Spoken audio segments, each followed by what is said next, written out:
আকাশবাণী আগরতলা। স্থানীয় সংবাদ পড়ছি গৌরী চক্রবর্তী।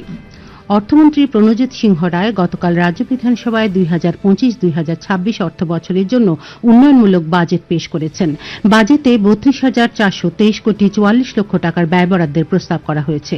সম্ভাব্য আয় ধরা হয়েছে 31,993 কোটি 88 লক্ষ টাকা, ঘাটতি 429 কোটি 56 লক্ষ টাকা।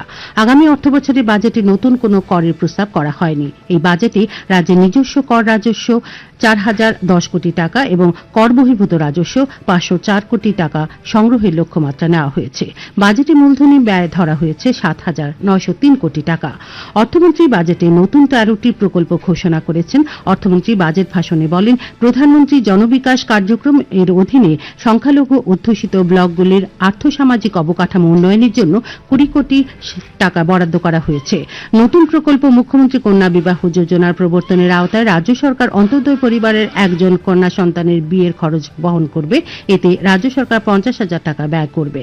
মুখ্যমন্ত্রী বালিকা সমৃদ্ধি যোজনা নামে নতুন প্রকল্প চালু করা হয়েছে।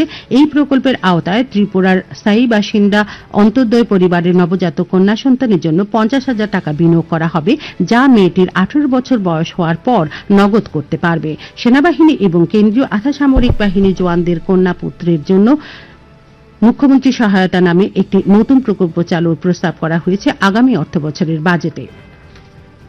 মুখ্যমন্ত্রী অধ্যাপক ডাক্তার মানিক সাহা গতকাল বিধানসভার বাজেট অধিবেশনে রাজ্য সরকারি কর্মচারীদের জন্য 3% মহার্ঘ ভাতা প্রদানের সিদ্ধান্ত ঘোষণা করেন। অবসরপ্রাপ্ত কর্মচারীরাও 3% হারে ডিয়ারনেস রিলিফ পাবেন। মহার্ঘ ভাতা প্রদানের এই সিদ্ধান্ত আগামী 1 এপ্রিল থেকে কার্যকর হবে। তিনি বলেন, এর জন্য রাজ্য সরকারের 300 কোটি টাকা অতিরিক্ত ব্যয় হবে। সাংসদ বিপ্লব কুমার দেব রাজ্য বাজেটের উপর প্রতিক্রিয়া ব্যক্ত করতে গিয়ে বলেন, রাজ্যের সমাজের অন্তিম ব্যক্তিদের কথা মাথায় রেখে এই বাজেট পেশ করা হয়েছে। এই বিকশিত বাজেট রাজ্যের উন্নয়নের পথ সুগম করবে। অন্যদিকে সাংসদ রাজীব ভট্টাচার্য এই বাজেটে সরকারি কর্মচারী, যুবক, মহিলা, কৃষক সহ সমাজের সব ক্ষেত্রে বিভিন্ন পরিকল্পনার মাধ্যমে রাজ্যের সার্বিক বিকাশের জন্য অর্থ বরাদ্দ রাখা হয়েছে বলে জানিয়েছেন তিনি। বিহারের প্রতিষ্ঠা দিবস উপলক্ষে রাজ্যপাল ইন্দ্রসেনা রেড্ডি নাল্লু বিহারের প্রত্যেক নাগরিককে শুভেচ্ছা জানিয়েছেন। এক শুভেচ্ছা বার্তায় তিনি বলেন, বিহার একটি জ্ঞানীর ভূমি, যেখানে চাণক্য, আর্যভট্ট এবং গুরু গোবিন্দ সিংহের মতো মহান পণ্ডিতরা তাদের চিহ্ন রেখে গেছেন। বিহার জৈন ধর্ম এবং বৌদ্ধ ধর্মের প্রবর্তন স্থান। এখানে প্রাচীন নালন্দা এবং বিক্রমশিলা বিশ্ববিদ্যালয় সহ ভারতের ইতিহাসের কিছু উল্লেখযোগ্য প্রতিষ্ঠান রয়েছে। শুভেচ্ছা বার্তায় তিনি আরও বলেন, বিহারে কৃষি, শিল্প, শিক্ষা এবং উদ্ভাবনের অপার সম্ভাবনা রয়েছে। আজ আগরতলা সাবরুম রেল লাইনে ট্রেন চলাচল বন্ধ রাখার ঘোষণা দিয়েছে উত্তর পূর্ব রেল। গতকাল উত্তর পূর্ব রেল জানিয়েছে, আজ কাঞ্চনজঙ্ঘা এক্সপ্রেস ট্রেনের পরিষেবা আগরতলা থেকে সাবরুম পর্যন্ত বাতিল করা হয়েছে। এছাড়া আগরতলা থেকে সাবরুমের 2টি ডেমো ট্রেন পরিষেবা বাতিল করা হয়েছে। কেন্দ্রীয় স্বাস্থ্য প্রতিমন্ত্রী অনুপ্রিয়া প্যাটেল গতকাল লোকসভায় জানিয়েছেন, ভারত এই বছর যক্ষ্মামুক্ত দেশ হওয়ার লক্ষ্যে দ্রুত এগিয়ে চলেছে। দেশে যক্ষ্মা রোগের প্রকোপ 2015 সালে প্রতি লক্ষ জনসংখ্যা 237 থেকে 17.7% কমে 2023 সালে প্রতি লক্ষ জনসংখ্যা 195 জনে দাঁড়িয়েছে, যা বিশ্বব্যাপী হ্রাসের দ্বিগুণেরও বেশি। তিনি ভারতকে যক্ষ্মামুক্ত করার লক্ষ্যে 100 দিনের বিশেষ অভিযানের সাফল্য সম্পর্কেও বিস্তারিত উল্লেখ করেন। প্রধানমন্ত্রী টিবি মুক্ত ভারত অভিযানে 82 জন যক্ষ্মা রোগী শনাক্ত হয়েছে দক্ষিণ জেলায়। গতকাল সাংবাদিক সম্মেলনে এই তথ্য জানান দক্ষিণ জেলার জেলা শাসক স্মিতা মল এমএস। তিনি জানান, 2024 সালে 7 ডিসেম্বর থেকে দক্ষিণ জেলায় শুরু হয় 100 দিনের টিবি মুক্ত অভিযান কর্মসূচি।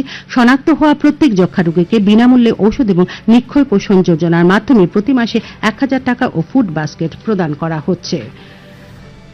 আজ রাত 8:30 থেকে রাত 1:30 পর্যন্ত সারা দেশে আর্থ আওয়ার পালন করা হবে। WWF ইন্ডিয়া এর সেক্রেটারি জেনারেল তথা সিইও রাজ্যের সমস্ত সরকারি এবং বেসরকারি প্রতিষ্ঠানগুলিতে এবং নাগরিকদের এই সময়ে অপ্রয়োজনীয় আলো বন্ধ রেখে আর্থ আওয়ার পালন করার আহ্বান জানিয়েছে। আগরতলা উমাকান্ত একাডেমির মাঠে ক্রীড়ামন্ত্রী টিঙ্কু রায় গতকাল রাজ্যভিত্তিক স্পোর্টস ট্যালেন্ট সার্চ কর্মসূচির উদ্বোধন করেন। 8টি জেলার 800 জন বাছাই প্রতিভা রাজ্য আসরে অংশ নিয়েছে। ফুটবল, অ্যাথলেটিক্স, খোখো এবং কাবাডি এই 4টি ইভেন্টে আগামীকাল পর্যন্ত খেলা চলবে। আবহাওয়ার খবর। আগামী 24 ঘন্টায় রাজ্যে সব জেলায় বিক্ষিপ্তভাবে বজ্রবিদ্যুৎ সহ বৃষ্টির সতর্কতা জারি করেছে আবহাওয়া দপ্তর। আজ দিনের তাপমাত্রা সর্বোচ্চ 29 ডিগ্রি এবং সর্বনিম্ন 23 ডিগ্রি সেলসিয়াসের কাছাকাছি থাকবে। স্থানীয় সংবাদ এখনকার মতো এখানেই শেষ হলো। পরবর্তী